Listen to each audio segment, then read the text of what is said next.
오늘 우리에게 주시는 생명의 말씀은 시편 23편 1절에서 6절 말씀입니다. 할렐루야. 우리는 늘 부족함이 없는 삶을 살기를 원합니다. 물질도 부족하고 사랑도 부족하고 건강도 부족하고 우리 인생을 살며 참 부족한 것이 많습니다. 그런데 이 부족한 것이 많은 생애 가운데 다윗은 그런 고백을 합니다. 나는 부족함이 없습니다. 왕이라고 해서 부족한 것이 없었을까요? 많을 것입니다. 아들이 반역을 합니다. 정치력도 부족합니다. 또 그는 칠계를 범하기도 합니다.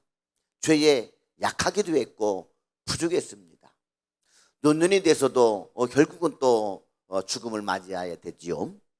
왕이라고 해서 다 강한 것만 아니고 풍족한 것만 아니고 그런데도 불구하고 다윗은 저는 부족함이 없습니다. 이런 고백을 드리지요. 그가 허세로 그런 고백을 했을까? 그렇지는 않을 것입니다. 왜 그가 부족함이 없다고 얘기했느냐? 한 가지 이유가 있습니다. 여호와는 나의 목자시니. 하나님이 나의 목자이기 때문에 나는 부족함이 없습니다. 다윗과 우리가 다른 점도 많지만 공통된 요소가 하나가 있습니다. 그게 뭐냐? 다윗도 하나님이 목자라고 고백했고 우리도 하나님을 목자로 고백하는 성도라는 것이지요. 아멘. 그렇기 때문에 우리도 하나님 앞에 나는 여호와께서는 나의 목자이기 때문에 나는 부족함이 없습니다. 이런 고백을 할 수 있을까 없을까요? 할 수 있다는 것이지요. 나는 왕이었기 때문에 부족함이 없습니다라고 말했으면 우리는 고백을 못할 거예요. 나는 부자였기 때문에 부족함이 없습니다. 이런 고백을 했더라면 우리가 고백하지 못할 사람들이 많습니다. 그러나 그가 부족함이 없다라고 고백한 것은 하나님이 나의 목자이기 때문에 우리도 고백할 수가 있다는 이야기지요. 저는 늘 성도들에게 이 본문 말씀으로 기도를 가르칩니다. 새벽에 드리는 기도, 오늘 하루도 부족함이 없는 삶을 살기 위한 기도를 오늘 본문 말씀으로 가르치는데, 오늘 여러분들도 오늘 이 다윗의 기도를 통해서 우리도 함께 부족함이 없는 오늘 하루를 살아가며 매일매일의 삶이 될 수 있기를 주님의 이름으로 축원합니다. 나의 목자 대신 주님 앞에 드리는 기도, 첫 번째가 무엇일까? 우리 2절 말씀 같이 읽어봅니다. 시작. 그가 나를 푸른 밭에 누이시며 쉴만한 물가로 인도하시는도다. 그가 부족함이 없는 삶에 대해서 5가지를 이야기합니다. 첫째, 나를 푸른 풀밭에 누이신다. 옛날은 푸른 초장에 누이시며, 양들, 목자가 있으니까 양으로 비유하겠죠. 우리 인생을.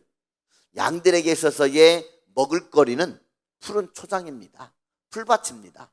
하나님이 나를 푸른 초장으로 인도하신다. 이 말은 먹을 것을 주신다는 이야기지요. 쉽게 설명해 보게 되면은 하나님은 내 물질을 책임져 주시는 분이시다. 할렐루야. 우리가 먹을 것이 있어야 돼요. 물질이 있어야 돼요. 그러기 위해서 직장이 필요하고 사업도 잘 돼야 됩니다.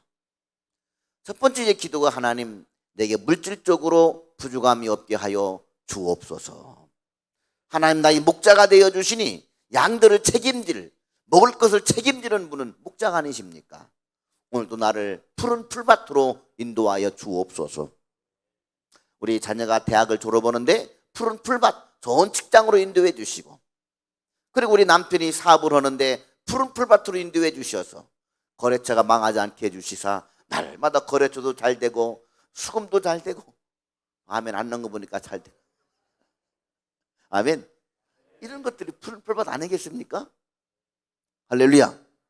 또 정치하는 분들은 그래도 지역구에서 투표도 좀 표도 많이 나오게 하여 주시고, 아멘. 이런 것들이 푸른 초장 아니겠습니까? 할렐루야. 또 아이들에게는 공부를 잘해야 먹을 게 생기게 되죠. 오늘 공부하는 아이들에게 푸른 풀밭을 인도해 주시어서 공부도 좀 잘하게 해주시고, 우리 이게 필요한 것들, 이거를 구할 수밖에 없는 것이지요. 성 예수님은 일용할 양식을 왜 구하라고 그랬죠? 할렐루야. 그래서 하나님 나의 목자가 되어 주시니 목자께서 나를 푸른 풀밭에 먹을 것으로 인도하여 주옵소서. 새벽에 이 기도를 드리고 나면은 왠지 풍부해지는 느낌이 들어요. 빈 주머니도 왠지 채워질 것 같고. 아멘. 또 우리 성도들 또 생각나는 분들이 많이 있어요. 요즘 뭐 고물가로 힘들어하는 분들도 있을 것이고 막 그런 분들이 막 생각이 나요. 그런 분들을 또 먹을 걸 위해 기도해 줘야 되겠구나. 아멘. 그러고 나면은요, 새벽에만 나왔다가 가기만 하면은 괜히 풍족해지고 막 기름져지고 마음도 너그러워지고. 아멘. 두 번째 드리는 기도가 뭐냐? 쉴만한 물가로 인도하시는도다. 마태복음 11장 28절에 보게 되면은 수고하고 무거운 짐진 자들아 다 내게로 오라 내가 너를 쉬게 하리라 말씀했지요. 이건 마음 정신적인 평강입니다. 아무리 육신적으로 대궐 같은 집에 살고 물질적으로 풍부해도 스트레스가 많으면 만병의 원인이 되고 행복할 수가 없어요. 마음의 평강이 있어야 돼요. 할렐루야. 그래서 쉴만한 물가, 진정 내 마음에 평강이 넘쳐야 됩니다. 쉼이 있어야 됩니다. 스트레스가 받지 말아야 됩니다. 할렐루야. 마음적인 정신적인 온전한 평강. 의학이 발달해서 많은 질병들은 치료하는데 의학자들이 하는 이구동성하는 얘기가 뭐냐? 정신질환은 대책이 없다. 암도 다 치료하잖아요. 에이즈도 치료하잖아요. 그런데 이 정신질환은 옛날이나 오늘날이나 이게 너무 불치병이에요. 이게 치료가 되지 않습니다. 약으로 어느 정도 약화는 시킬 수가 있고 상담을 통해서 마음의 평강을 줄 수는 있지만 근본 치료가 되지 않습니다. 그런데 누가 진정한 치료를 주고 쉼을 주느냐? 예수 그리스도. 아멘. 그분 안에 진정한 마음의 평화를 찾을 수가 있지요. 아멘. 주님, 내가 이런 스트레스가 참 많습니다. 안 하려고 해도 근심할 수밖에 없고 그렇게 생각하지 않으려고 해도 절망이 파고들고 염려가 파고듭니다. 왜? 인간이기 때문에 그래요. 인간이기 때문에 염려하지 말아야 해도 염려가 되고 근심이 돼요. 축구 보는데 왜 이렇게 염려가 되는지 모르겠어요.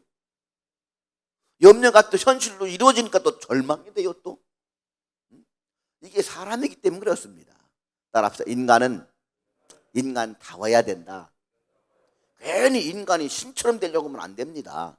좀 실수도 하게 되어 있고. 아멘. 뭐 목사님이라고 염려 안 할까요? 합니다. 부흥하면은 담임 목사님은요 어떤 권수 안 나왔나 집도 안 나왔나 이게요 하지 말라고 해도 하게 되어 있어요. 그런데 성경은 뭐냐? 참 근심도 하나님 허락한 근심이 있죠. 이런 근심도 좋다고 그랬죠. 할렐루야. 때로 근심도 필요하지만 또 하나님께서 그 근심을 해결해 주시고 마음의 평강을 주셔야 됩니다. 늘 주님께로 인도함 받는 사람 하나님이 쉼을 준다고 그랬죠. 하나님 오늘 또 제게 쉼을 주옵소서. 스트레스 받아서 하고 쓰러지지 않게 하여 주시고. 할렐루야. 네. 그러면은요 근심이 그날 내려쳐줘요. 주님께 맡기자. 근심도 주님께 맡기자. 어떤 사람은 예의가 발라가지고 모든 사람 다 주님께 근심을 맡기면 우리 주님 얼마나 근심이 많을까. 나까지 맡기면 안 될 것 같아요. 이런 사람이 있어요. 괜찮아요. 그냥 맡기세요. 할렐루야. 네, 근심을 맡기고 마음의 평강을 누리는 그 평강이 올 때까지 기도하세요. 아멘. 그러면 새벽 기도하고 가는 발걸음이 너무나 평화롭고 찬양이 흘러나올 줄로 믿습니다. 세 번째 기도는 3절 같이 읽어봅니다. 시작. 내 영혼을 소생시키시고 자기 이름을 위하여 의의 길로 인도하시는도다. 영혼을 소생시킨다 이 말은 영적인 것이지요. 우리는 물질적으로 부족함이 없고 정신적 마음적으로 스트레스가 없어도 영혼이 잘못되어지면 그는 망하는 인생을 삽니다. 지옥 갈 수밖에 없습니다. 영혼이 잘못되어지게 되면 진짜 이것은 약도 없습니다. 가장 불행한 사람이 영혼이 잘못되는 사람이요. 아멘. 영혼이 날마다 소생하 깨어 있어야 됩니다. 그러므로 너희는 깨어 있으라. 아멘. 영혼이 살아있는 사람, 영혼이 살아 숨쉬는 사람, 우리는 그런 사람이 되어야 할 줄로 믿습니다. 그럼 영혼이 살아 숨쉬고 날마다 소생하기 위해서는 양식이 필요하지요. 그 영혼의 양식이 무엇이겠습니까? 하나님의 말씀이지요. 하나님, 오늘 또 내게 영혼의 양식을 지어서 먹여주시는 귀한 종 붙잡아 주시어서, 아멘. 내 영혼을 날마다 소생시키기 위해서 오늘 또 김치도 담그고, 또 오늘 또 이렇게 찌개도 끓이며, 이게 육신의 밥만이 아니라 하나님의 말씀을 그렇게 조리하시지요. 할렐루야. 얼마나 귀하십니까? 어떤 분들은 그래요. 목사님은 쓰기만 하면 어떻게 말씀이 막 거미 뒤에서 나오는 거미줄은 막 그냥 날마다 막 그냥 생명이 막 뽑아져 나온다고, 와, 능력이 유쾌하다. 안 그래요. 한마디 나오기 위해서요, 얼마나 책도 많이 읽어야 되고, 길을 걸으면서도 생각해야 되고, 차를 타면서도 생각해야 되고. 아멘. 어떤 분들은, 교수들은요, 논문 뚝딱 나오는 줄 알아요. 물어보세요.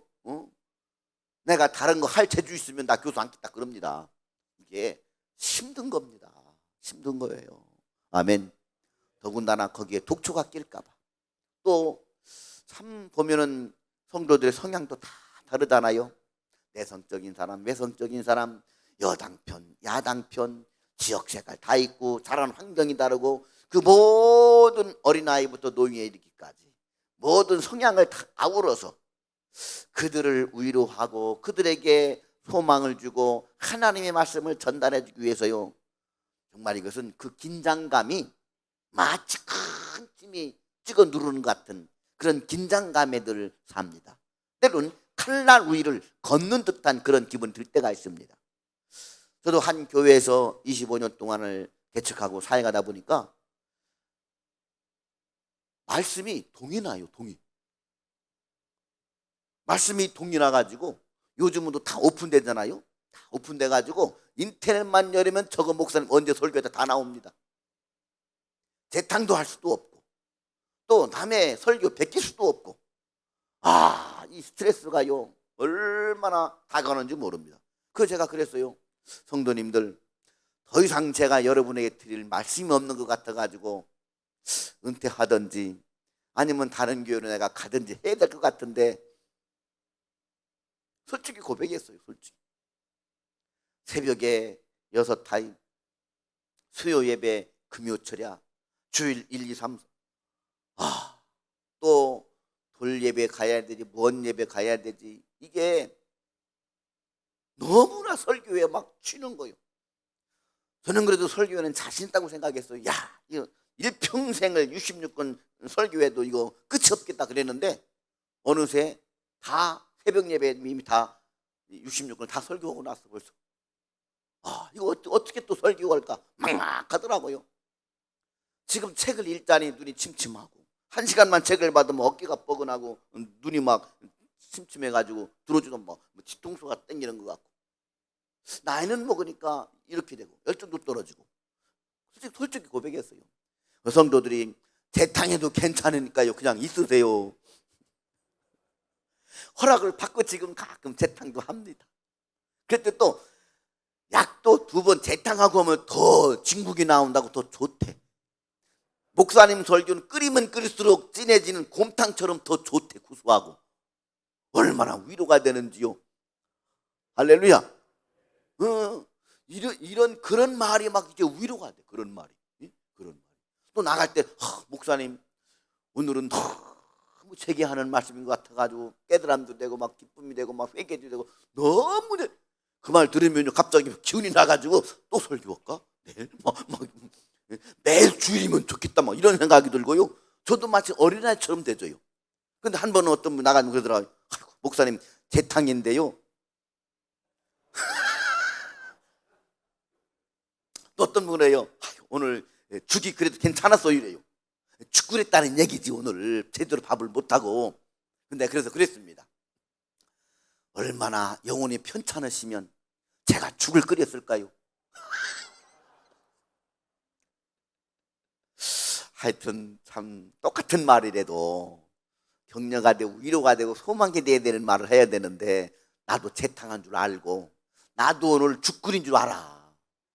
모르는 게 아니야. 그래더라도 목사님 오늘 다 은혜 받았습니다. 아멘. 저는 설교하고 나면 사모님 얼굴부터 봐.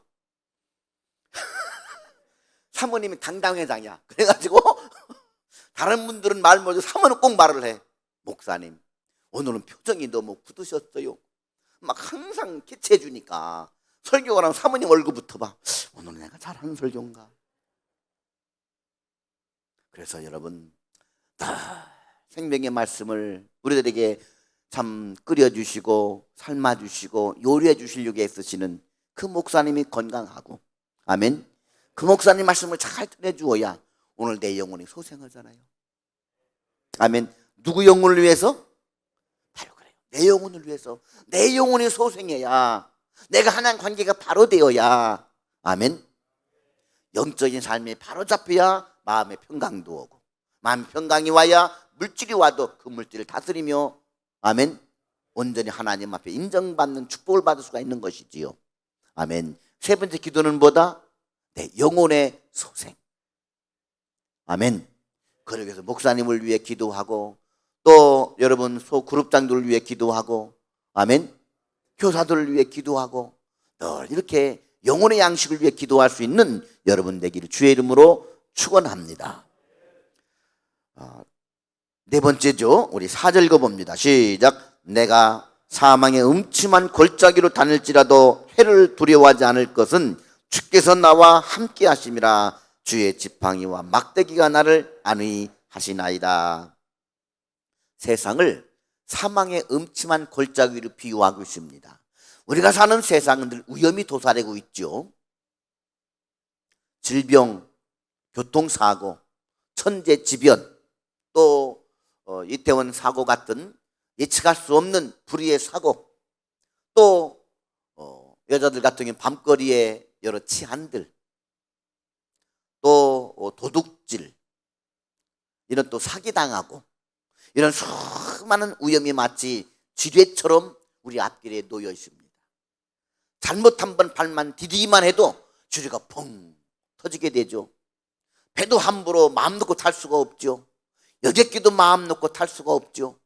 우리가 이런 위험천만한 세상, 그래서 뭐라고 얘기하냐, 사망의 음침한 골짜기와 같으다. 아침에 학교 잘 다녀오겠습니다. 인사고가 나이가 건강한 모습으로 살아 돌아가는 예측할 수가 없고, 여보 직장 잘 다녀오겠소 하고 집 나간 남편이 건강한 모습으로 돌아오리라는 보장이 없는 시대에 우리가 살고 있습니다. 우리 신변 안전이 무엇보다도 필요하지요. 사건 사고로부터의 보호가 필요하지요. 질병으로부터의 건강이 필요하지요. 그런데 두려워할 것이 없습니다. 이런 사망의 음침한 골짜기를 다닐지라도 해를 두려워하지 않을 것은 주께서 나와 함께 하심이라. 목자이신 우리 하나님께서 그 지팡이와 막대기로 나를 안위하시나이다. 네 번째 기도는 신변 안전을 위해서 기도합니다. 하나님, 오늘도 우리 아들 보호하여 주옵소서. 오늘도 우리 아들 딸들 치안에게 납치당하지 않도록 보호하여 주시고, 오늘도 우리 남편 어떤 교통사고나 어떤 위험으로부터도 막아주시기를 원합니다. 하나님이 지켜주실 줄 믿습니다. 그 권능의 손으로 안아주시고 품어주시고 인도하여 주옵소서. 아멘. 이러고 딱 기도로 방어벽을 치고 나게 되면은요, 그렇게 참 마음이 참 평온이 오면서 오던 차도 비켜갈 것 같고, 할렐루야, 오던 추락하는 비행기도 다시 뜰 것 같고, 비행기를 타도 마음이 든든하고, 차를 타고 운전하도 든든하고, 막 코로나가 막 덮친다고 해도 왠지 든든하고, 아멘. 그래서 새벽에 이 기도를 드리는 거예요. 근데 여러분도 이 부족함이 없는 기도, 이걸 하나하나 찾아 드리면은요, 한 가지씩만 5분씩만 해도 5, 25 벌써 30분이 후떡 지나가요. 어떤 건 10분씩만 해도 그냥 1시간이 후떡 지나갑니다. 중구난방으로 하는 중언부언하는 기도가 아니라 조목조목 기도하다 보게 되면 성령께서 또 누굴 위해 기도하도록 깨우침도 주시면서 감동도 주시면서, 아멘. 자, 마지막 5번째 5절 말씀을 읽어보시겠습니다. 시작. 주께서 내 원수의 목전에서 내게 상을 차려주시고 기름을 내 머리에 부으셨으니 내 잔이 넘치나이다. 마지막 다섯 번째는 우리의 원수가 있습니다. 우리는 성도의 삶은 영적인 전투의 삶이지요. 사탄 마귀가 우는 사자와 같이 삼킬 자를 찾아다닌다고 했습니다. 우리 힘으로는 그 사탄 마귀와 싸워 이길 수가 없습니다. 예수님이 가르친 주기도문에도 나오지요. 시험에 들지 않게 기도하라. 아멘. 할 수만 있으면 넘어지게 하려고 하고 실족하게 하려고 하고 시험 들게 하려고 하고 우리 믿음을 떨어뜨리려고 하고 주님께로부터 띄워놓으려고 하고 이런 것들이 얼마나 많은지 모릅니다. 똑같은 말이라도 잘못 듣고 나면 시험 들고 오해가 생기고 성도 간에 갈등이 생기고 분열이 생기고 좌편 우편이 생기게 되고 이런 경우들이 얼마나 많은지를 몰라요. 한 번은 꽤 공부도 많이 하셨고 그래서 박사도 받으셨고 그런 분이신데 그런 말씀을 하시더라고요. 목사님은 여당이라고 한다면 우리 안수 집사님 장로님들은 야당이 돼야 돼요. 적당한 여당을 견제할 수 있는 야당이 되어야 교회가 평안합니다. 사람들이 다 끄떡끄떡이래요. 그러면 장로님은 안수 집사님은 하나님 편입니까? 마귀 편입니까? 하나님 편이죠. 그럼 당회장인 저는 하나님 편이 계십니까? 마귀 편이 계십니까? 하나님 편이죠. 그럼 똑같은 편이네. 나는 죽으라 사나 하나님 편이다. 아멘. 하나님 편에 선 이 목사를 견지하고 반대편에 선다면 사탄 편답게 더 되겠느냐? 그랬더니 그런가요? 따라합니다. 교회는 여야가 없다. 그래요. 교회는 오직 주님 편입니다. 아멘. 오직 주님 편이에요. 반대편이 없습니다. 그런 것까지도 누가 여론을 조장하느냐? 사탄 마귀. 자기 편을 만들려고.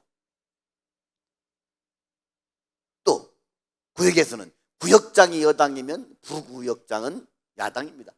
이런 논리가 통하지 않는다는 이야기죠. 주의종이나 병신도들이나 다 누구를 위해 일하고자 하는 사람들이에요? 주님을 위해서. 아멘. 우리는 무조건 주님 편에서요. 우리의 싸움은 혈과 육이 아닙니다. 누구와? 사탄 마귀와의 싸움이죠.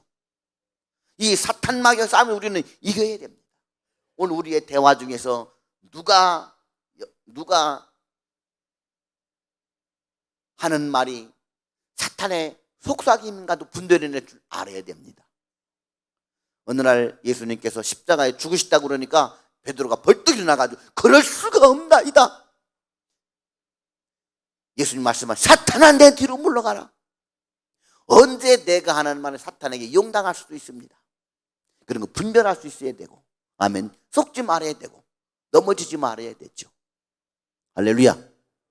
웬만하면은 오해가 생기면은요 하루 해가 지나기 전에 빨리 풀으라고 성경은 말하고 있습니다. 회의를 하다가도 대화를 하다가도 오해 생기는 말이 반드시 생깁니다. 모든 사람이 다 교회를 위하고 주의를 위해서 한다고 말은 하지만 때로 거기에 자신의 사역이 들어갈 수도 있고 그것을 사탄 마귀에 이용할 수도 있어요. 오해가 생기면은요 빨리 풀어야 됩니다. 아멘. 그런 찬송자는 누가 내가 먼저 손 내밀지 못하고 찬양은 잘해요. 실천을 해야지요. 아멘. 용서하지 못할 게 뭐가 있습니까? 품어주지 못할 게 뭐가 있습니까? 내가 한번 손 내밀면 되는 거예요. 아멘. 내가 먼저 끌어안으면 되는 거예요. 사사는 오해로 생겨가지고 큰 벽이 생기는 일이 많아요. 여러분 사탄 마귀를 뱀으로 비유하죠. 뱀은요 꼭 갈라진 틈 사이로 지나다닙니다. 나와 남편 간의 사이가 벌어지면 그 사이를 타고 뱀이 들어와가지고 괜히 오해하게 만들어요. 요즘 당신 화장에 진해지는 거 보니까 누구 만나지? 만나긴 누굴 만나? 주님 만나러 가는 거지. 아멘. 그런데 오해가 생기면 그렇다니까요. 당신 요즘 퇴근 시간 늦는 거 보니까 퇴근하고 나 속이고 누구 만나러 다니지. 누구 만나러 다니긴 누굴 만나러 다녀. 교회 와서 기도하고 가는 거지. 아멘. 근데 사탄 마귀는 그런 교회 와서 기도한다고? 그러니까 교회 가서 누굴 만나느냐고. 이런 오해. 참 답답한 일들이죠. 부부간에도 마찬가지고 부모와 자녀간에도 마찬가지예요. 형제간에도 마찬가지. 형제간에도. 이번에 거기 보상 받았다며? 얼마 받았는데 많이 받으면 속이는 거지. 형제간의 재산을 다투게 되고 그런 속에 또 마귀가 틈타게 되는 것이죠. 여러분, 우리가 생각할 수 없는 방법과 교묘한 술책으로 사탄 마귀는 늘 우리를 시험 들게 만들어요. 부흥했다라고 시험 안 드는 게 아니죠. 부흥했다라고. 내가 생각하는 것과 다른 말씀을 부흥하고 나게 하면 또 시험 들어요. 저걸 목사님이 식사 중에 내 얘기 했나? 저 얘기 하게? 뭐 이런 막 하면서 괜히 오해하고요. 그냥 밥만 먹어요. 할렐루야. 네. 그래서 이 사탄 마귀와 우리 싸워야 돼요. 할렐루야. 그런데 기도를 합니다. 하나님, 주께서 내 원수의 목전에서 내게 상을 차려 주십니다. 기름을 내 머리에 부으시는 내 잔에 넘치나이다. 그러기 위해서 우리는 어떻게 해야 되느냐? 기름을 바라야 돼요. 성령의 기름을. 하나님, 영적 전투를 위해서 성령을 부어 주시옵소서.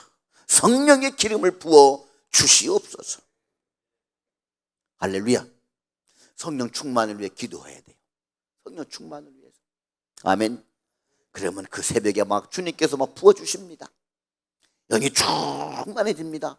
갑자기 감사가 터지고, 할렐루야, 막 찬양이 터지고, 아멘. 내가 오늘 가가지고 그 교육자님에게 내가 손을 내밀어서 내가 용서를 구해야 되겠다. 할렐루야. 은혜가 넘치게 되면 모든 것이 다 너그러워지고 모든 것이 다 품어지게 되고, 할렐루야. 내 안에 은혜가 넘쳐야 돼. 은혜가. 성령의 기름 부음 받으면요 은혜부터 넘칩니다. 막 사랑이 넘칩니다. 할렐루야. 그러면 나중에 새벽 기도가 딱 집에 돌아가면은요 막 괜히 애들도 막 이뻐지고, 점수가 막 적게 나왔다고 막 절망하는 아이도 괜찮다고, 공부가 다냐 하면서 막 격려가 되고요. 할렐루야. 오늘 아빠 변한 것 같아. 새벽 기도 갔는데 변한 것 같아. 우리 아빠 매일 새벽 기도 가면 좋겠다. 막 이렇게 막 하고요. 할렐루야. 네. 이렇게 5가지 기도를 드리게 됩니다. 그리고 마지막으로 하는 이런 고백을 드리게 되는 것이지요. 6절 말씀 읽어봅니다. 시작. 내 평생에 선하심과 인자하심이 반드시 나를 따르리니 내가 여호와의 집에 영원히 살리로다. 하나님, 이렇게 하나님이 나의 목자가 되어 인도하여 주시는데 내가 영원토록 주의 전을 떠나지 않겠습니다. 교회를 떠나지 않겠습니다. 날마다 다윗 왕처럼 누가 나보고 성전에 가자고 하면은 만사를 제껴놓고 기뻐했던 다윗 왕처럼 누가 나보고 교회 가자고 하면 만사 제끼고 달려가는 하나님의 집을 떠나지 아니하며 우리 온 가족이 하나님이 예비하는 그런 삶을 살기를 원합니다. 나와 내 가족과 내 삶을 주님 앞에 올려드립니다. 아멘. 마지막 이 기도를 다 드리고 나게 되면은 눈 떠보면은 30분이 금방 갔고, 아멘. 기도하고 가는 발걸음이 너무나 가볍고, 할렐루야. 만나는 사람마다 가장 미소 짓게 되고, 아멘. 아침 밥맛이 좋고, 거래처 일 잘 터지지 아니해도 하나님이 나를 푸른 초장을 인도해 줄 것이니까 이러면서 웃고 나올 수가 있고, 아멘. 이런 부족함이 없는 삶을 매일같이 기도를 통해서, 아멘, 닮고 같이 고백하는 우리 성도들 다 될 수 있기를 주님의 이름으로 축원합니다.